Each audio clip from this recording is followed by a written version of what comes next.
Go. A brief history of my service in the armed forces.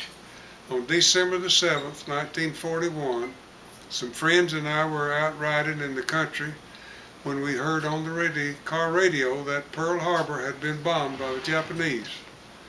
The next spring, I received a letter from the President of the United States, which read, "Greetings, you have been selected to serve in the armed forces and to report to Fort McPherson, Georgia, in Atlanta on September the 23rd, 1942. After being inducted, a group of us were sent by train to Camp Pickett, Virginia, about 100 miles from Richmond. We were formed into the 34th 38th Medium Maintenance Ordnance Company, which repaired medium service vehicles. I was assigned to the Parts Department and sent to Dubuque, Iowa for training in an ordnance school. In the spring of 1943, we were sent to Lebanon, Tennessee for further training and preparation to be shipped overseas. In July or August, we went by troop train to Oakland, California, a staging area, and prepared to board the ship. We sailed on the USS Brazil in late August, not knowing our destination. After about 2 weeks, we stopped in Tasmania, an island off the coast of Australia, and got a shore leave for 2 days. Tasmania is a beautiful country where the average temperature is 72 degrees year-round. After leaving there, we stopped in Perth, Australia for a day and night, receiving new supplies and food. We arrived 45 days after leaving San Francisco at Bombay, India. All of our company went ahead overland through India to the province of Assam and on the Burma border. All that is except another man and I who stayed with the equipment.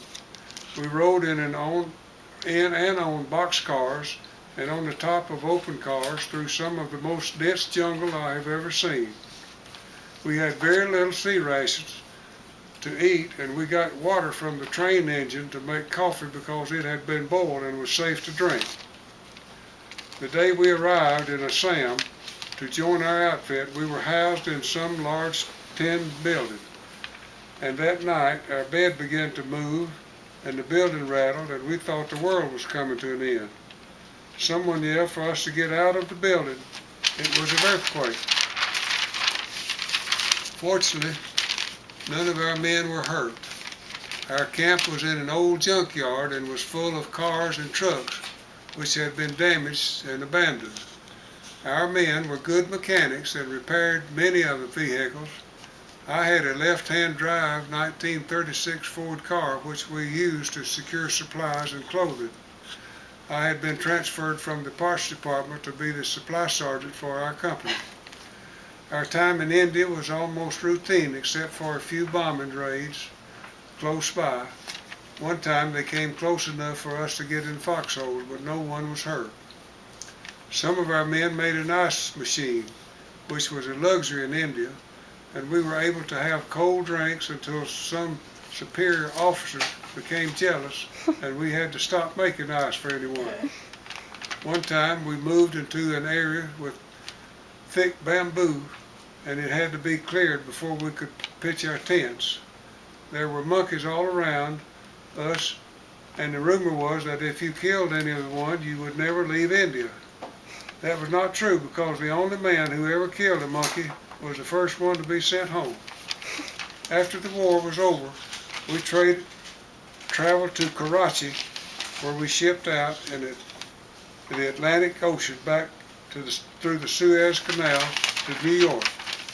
We arrived in New York on January the 6th, 1946, and were met on the deck by the Red Cross. They gave us a small carton of fresh milk, something we had not enjoyed since leaving the U.S. We were processed for discharge in Camp Kilmer, New Jersey in January 1946, and shipped by train to Atlanta, Georgia, where we were discharged and returned to Birmingham, Alabama. You will note that we sailed from San Francisco through the Pacific Ocean and came back through the Atlantic Ocean to New York, a trip around the world at government expense. It was an education I will never forget. But one time is enough, and I hope that you or Nathan and Micah will not have to